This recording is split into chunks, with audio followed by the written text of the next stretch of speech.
प्रिय छात्रों, पिछले वीडियो में आप लोगों को दो पदों की व्याख्या चरण कमल बन्नो हरिराई और दूसरा पद अविगत गति कछु कहत न आवे, इन दो पदों की व्याख्या बताई गई थी। अब हम तीसरा पद किलकत कान घुटुरवनि आवत, इस पद की व्याख्या और उसका वाचन। तो सर्वप्रथम इसका वाचन करेंगे। किलकत कान घुटुरवनि आवत, मणिमय कनक नंद के आंगन बिंब पकड़िबे धावत। कबहु निरख हरि आप छाह को, करिशो पकड़न चाहत। किलक हसत राजत द्वय दतियाँ, पुनि पुनि तिहि अवगाहत। कनक भूमि पर कर पग छाया, यह उपमा एक राजति। करि करि प्रतिपद प्रतिमनि वसुधा, कमल बैठकी साजति। बाल दशा सुख निरखि यशोदा, पुनि पुनि नंद बुलावती। अचरा तरलय ढांक सूर्य के, प्रभु को दूध पियावती। इस पद में हिंदी साहित्य के प्रसिद्ध कवि सूरदास जी, कृष्ण भक्ति शाखा के कवि सूरदास जी भगवान श्री कृष्ण के बाल लीला का सुंदर वर्णन कर रहे हैं और भगवान श्री कृष्ण के शिशु अवस्था, जब भगवान श्री कृष्ण घुटनों के बल चल रहे होते हैं, उस समय की अवस्था का बड़ा ही मनोहारी वर्णन कर रहे हैं।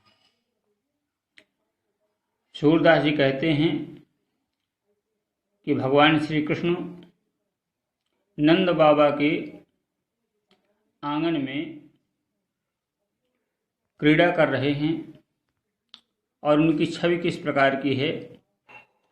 किलकत कान घुटुरवनि आवत, कान्हा अर्थात श्री कृष्ण किलकारी मारते हुए घुटनों के बल आ रहे हैं। मणिमय कनक नंद के आंगन, और नंद बाबा का आंगन कैसा है? मणियों से जड़ा हुआ है। सारे आंगन में मणियाँ जड़ी हुई हैं और उन मणियों में बनने वाले अपने ही प्रतिबिंब को पकड़ने के लिए बाल कृष्ण दौड़ते हैं। कबहु निरख हरि आप छाह को, और कभी हरि कृष्ण के लिए है, भगवान श्री कृष्ण के लिए, तो कभी अपनी ही छवि को देख करके, अपनी ही छाया को देख करके करिशो पकड़न चाहत, हाथ से उसे पकड़ना चाहते हैं।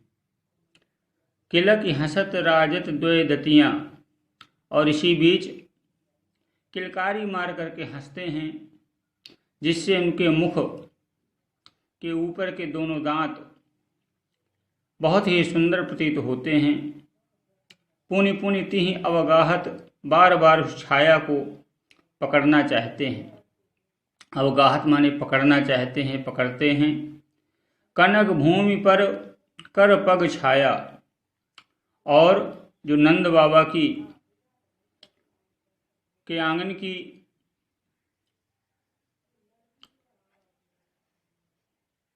पृष्ठ है, वह कैसा है?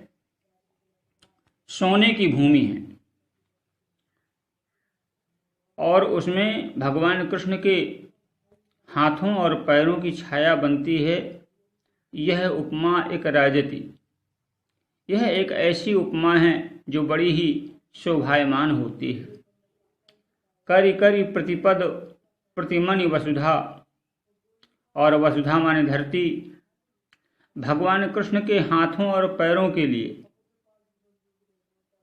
कमल बैठकी साजती, जो मणियाँ जड़ी हुई हैं, उन मणियों में, क्योंकि भगवान कृष्ण के जो हाथ हैं और जो पैर हैं वो कमल के समान सुंदर हैं, तो उनकी छाया जब मणियों पर पड़ती है तो उनका प्रतिबिंब मणियों में प्रतिभासित होता है और उनके लिए धरती ऐसा प्रतीत होता है जैसे कमल की बैठकी सजा रही हो।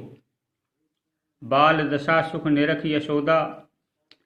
और भगवान कृष्ण की इस सुंदर दशा को देख करके माँ यशोदा बार बार पुनि पुनि बार बार नंद बुलावती, बाबा नंद को बुलाती हैं। इस हेतु बुलाती हैं कि आइए, जल्दी शीघ्र आइए और आकर के अपने प्रिय पुत्र कृष्ण की बाल लीलाओं को देखिए। कितने सुंदर ढंग से कृष्ण अपनी ही छाया को पकड़ना चाहते हैं और अपनी ही छाया को देख देख करके आनंदित हो रहे हैं। अचरा तरले ढांक किशोरी, सूर्य के प्रभु को दूध पियावती। और थोड़ी देर बाद वह बाल कृष्ण भूखे हो जाते हैं तो माँ यशोदा अपने आंचल के नीचे ढांक करके भगवान कृष्ण को, बाल कृष्ण को दुग्ध पिलाने लगती हैं। इस प्रकार से इस पद की व्याख्या, इनमें से जो कठिन शब्द आए हुए हैं उनको आप लोगों को अंडरलाइन करना है और अंडरलाइन करके उनके अर्थ लिखने हैं।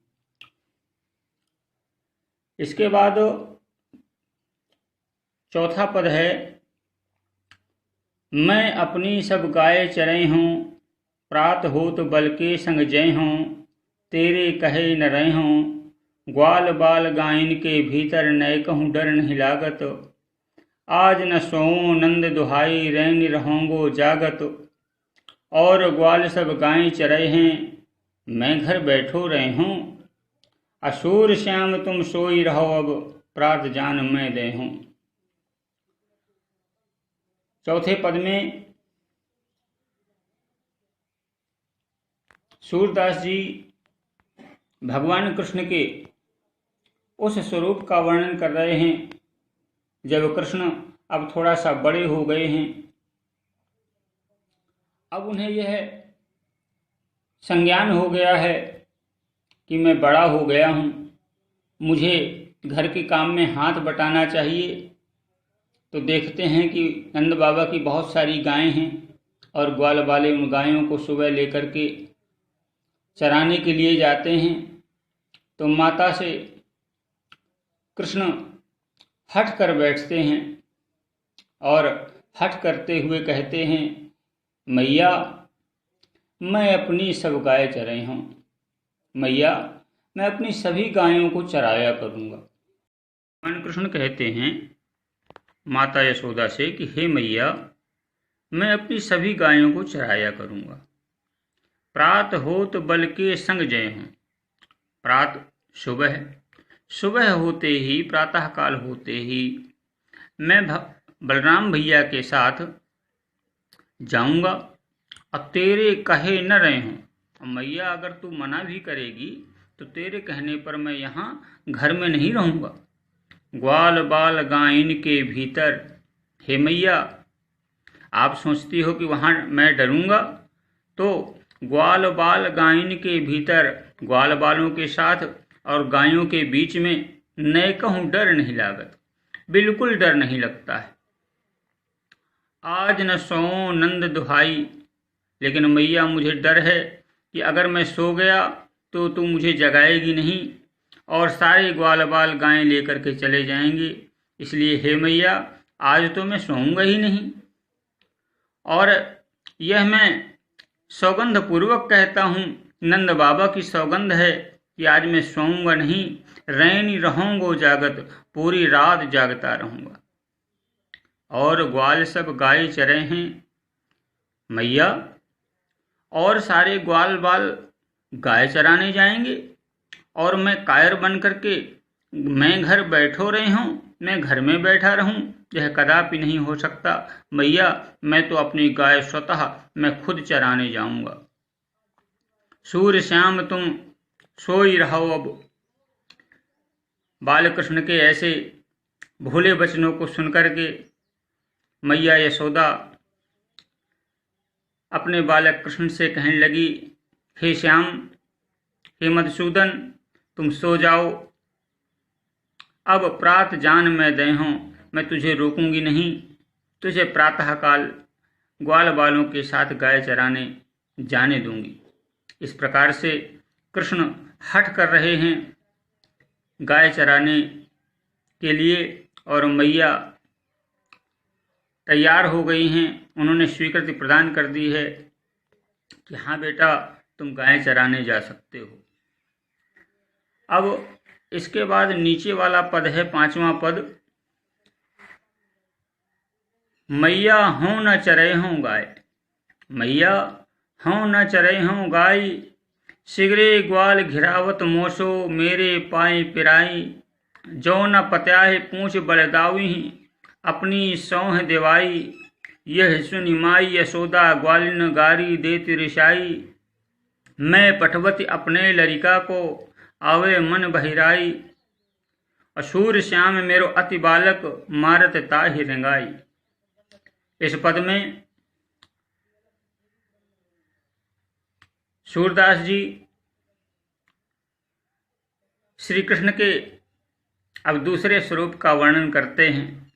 पहले इसके पूर्व पद में कृष्ण हठ कर रहे थे माँ यशोदा से, मैया मैं तो गाय चराने जाऊंगा, क्योंकि बालकों की ये मना स्थिति होती है कि वो दूसरे बच्चों को देख करके वही करना चाहते हैं जो दूसरे बच्चे कर रहे हैं। उस समय यदि उन्हें मना करो तो वो मानते नहीं हैं। लेकिन जब वहाँ उन बालकों के बीच, उन ग्वाल बालों के बीच, उन गायों के बीच कृष्ण को अनेक प्रकार की कठिनाइयों का सामना करना पड़ा, तो आज शाम को आते ही मैया से कहने लगे, मैया हों न चरे हों गाय। हे मैया, अब मैं गाय चराने नहीं जाऊंगा। सिगरे ग्वाल घिरावत मोसो, और क्यों नहीं जाऊंगा, उसका कारण है। सबके सब ग्वाल बाल जो भी गाय के बछड़े हैं इधर उधर भागते हैं, गायें भागती हैं, तो मुझसे कहते हैं जाओ इनको वापस ले आओ। घिरावत माने वापस लाने के लिए कहते हैं, मेरे पाए पिराए। और एक दो गाय बछड़ा हो तो मैं वापस ले आऊं। बारी बारी से गाय बछड़े इधर उधर भागते हैं और ग्वाल बाल मुझसे उन्हें वापस लाने के लिए कहते हैं। तो दौड़ दौड़ करके मैया मेरे पैर दर्द करने लगे, मेरे पाई पिराए, मेरे पैर पिराने लगे हैं, दर्द करने लगे हैं। पिराई माने दर्द करना। जो न पत्याही पूछ बलदावी, और मैया मुझे लगता है कि तुझे मुझ पर भरोसा नहीं है, विश्वास नहीं है। तो अगर तुझे मैया मुझ पर विश्वास नहीं, जो न पत्याही, पत्याही माने विश्वास होना, यदि आपको मुझ पर विश्वास नहीं है, पूछ बलदावी, तो बलदाऊ भैया से पूछ लो, अपनी सौह देवाए। लेकिन मैया मुझे संदेह है, बलराम भैया झूठ बोल सकते हैं, इसलिए मैया तुम अपनी सौह दिला करके पूछना, कहना कि बलराम, हे बलदाऊ, तुम्हें मेरी सौगंध है, बता कृष्ण को क्यों परेशान किया है, क्यों उससे बार बार गायों को वापस लाने के लिए कहा है। यह सुनी माई यशोदा ग्वालिनी, जैसे ही उस बाल कृष्ण के भोले भाले वचनों को यशोदा ने सुना, यह सुनी माई यशोदा ग्वालिनी, ऐसा सुनते ही मैया यशोदा ग्वाल बालों को गारी देती रिशाए, गाली देने लगी, दुर्वचन कहने लगी। देखो तो कितने दुष्ट हैं ये ग्वाल बाल, मेरे छोटे से कान्हा को दौड़ा दौड़ा करके थका दिया है। मैं पठवती अपने लड़का को, आवे मन बहराई। मैं तो अपने पुत्र को इसलिए इनके साथ भेजती थी कि दिन भर घर में रह करके कृष्ण उदास हो जाता था, तो जाएगा और ग्वाल बालों के साथ खेलेगा तो मन बहल जाएगा। बहराई माने बहल जाना। असूर श्याम मेरो अति बालक, सूरदास जी कहते हैं, मैया यशोदा कहती हैं कि श्याम, ये कृष्ण मेरा बहुत ही छोटा बालक है, अभी इसके छोटे छोटे हाथ हैं, छोटे छोटे पैर हैं, और ये ग्वाल बाल मारत ताहि रिंगाई, और ये ग्वाल बाल उन्हें कृष्ण को थका डाला है, मारना चाहते हैं दौड़ा दौड़ा करके। इस प्रकार से यहाँ पर कृष्ण के इस मनोभाव को व्यक्त किया गया है कि कृष्ण आकर के सारे समस्त ग्वाल बालों की और स्वयं बलदाऊ भैया की शिकायत करते हैं। यह एक बाल दशा का मनोहारी चित्रण है, जिसमें एक छोटे से बालक की स्वाभाविक मनोदशा का चित्रण प्रस्तुत किया गया है, जो कि साधारण बालकों में भी पाया जाता है। थोड़ी बात पर रिझ जाना, थोड़ी बात पर मान जाना और थोड़ी बात पर अपने मित्रों की शिकायत करना और फिर उन्हीं के साथ खेलना, ये सब इसी मनोदशा का चित्रण है। अब आते हैं हम इसके अगले पद। अगला पद है सखीरी मुरली लीजय चोरी। सखीरी मुरली लीजय चोरी, जिन गोपाल कीन्हे अपने बस प्रीत सबन की तोरी। अछिन एक घर भीतर निशिबासर धरत न कबहूँ छोरी। कबहूँ कर कबहूँ अधरन कटी, कबहूँ खोसत जोरी। ना जानो कछु मेल मोहिनी, राखे अंग अंग भोरी। सूरदास प्रभु को मन सजनी, बंध्यो राग की डोर।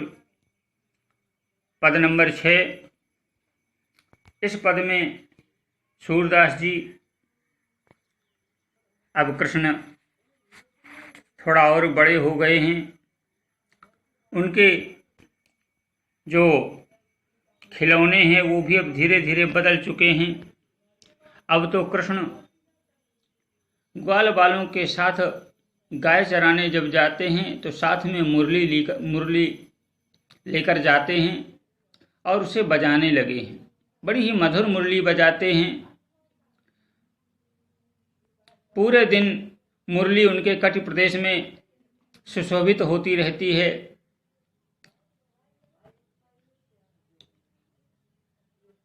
सारी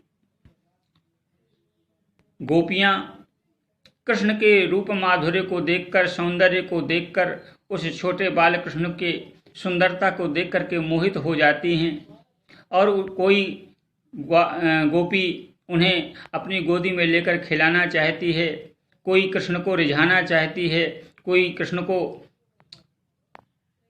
चिढ़ाना चाह रही है। लेकिन कृष्ण हैं कि मुरली बजाने की धुन में किसी की तरफ ध्यान ही नहीं देते हैं। इस पर गोपिकाएं खींच गई हैं और एक गोपी दूसरी गोपी से कहती है, सखीरी मुरली लीजय चोरी। हे सखी, ऐसा करते हैं, कृष्ण की मुरली ही चुरा लेते हैं।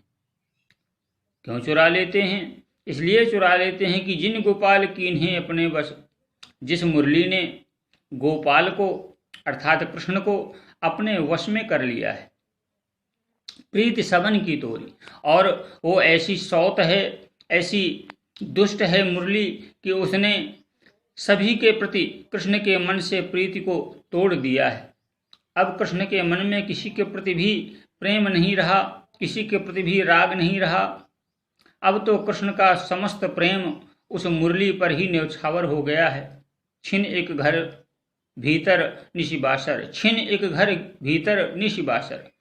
एक क्षण के लिए भी, चाहे वो घर हो, घर के भीतर हो, या रात्रि हो या दिन हो, घर भीतर निशिबासर, निशि माने रात, बासर माने दिन, दिन हो या रात हो, धरत न कबहूँ छोरी। कृष्ण कभी भी मुरली को छोड़ करके अपने से अलग नहीं करते हैं, हमेशा अपने कटि प्रदेश में बांधे रहते हैं। कबहूँ कर, और वो मुरली को कभी हाथ में लेते हैं, कबहूँ अधरणी, और कभी अपने अधर में सुशोभित करते हैं। अधर कहते हैं नीचे वाले ओष्ठ को, और ऊपर वाले को ओष्ठ कहते हैं। हमारे जो दो, जिन्हें हम होंठ कहते हैं, तो नीचे वाले को अधर बोलते हैं और ऊपर वाले को ओष्ठ बोलते हैं। तो कृष्ण बांसुरी को कभी अपने अधर में रखते हैं, कभी हाथ में लेते हैं, कटि कबहूँ खोसत जोरी, और कभी अपने कटि प्रदेश, कटि माने कमर प्रदेश में खोस लेते हैं, और वो भी मजबूती के साथ, जोरी, खोसत जोरी, मजबूती के साथ रख लेते हैं। ना जानो कछु मेल मोहिनी, गोपियाँ कहती हैं, मुझे तो लगता है कि उस बांसुरी ने कृष्ण के मन में मोहिनी डाल दी है। राखे अंग अंग भोरी, यही कारण है कि कृष्ण उस मुरली को अपने प्रत्येक अंग से लगाए रहते हैं, एक क्षण के लिए भी अपने अंगों से अलग नहीं करते हैं। सूरदास प्रभु को मन सजनी, बंध्यो राग की डोरी। सूरदास जी कहते हैं, गोपियां कहती हैं कि हे सजनी, हे सहेली, हे सखी, कृष्ण का मन बांसुरी के प्रति राग, कृष्ण के मन में बांसुरी के प्रति राग उत्पन्न हो गया है। राग कहते हैं प्रेम की एक दशा है। राग, राग, विराग, अनुराग, 3 शब्द हैं। राग संसार की वस्तुओं के प्रति प्रेम को राग कहते हैं। अनुराग ईश्वर संबंधी प्रेम को अनुराग कहते हैं और संसार से विरक्ति होने को विराग कहते हैं।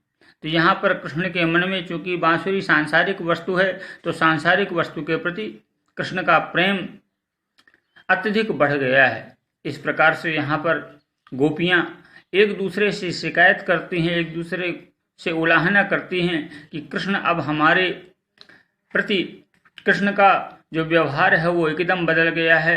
कृष्ण हमसे रूठा रूठा सा रहता है।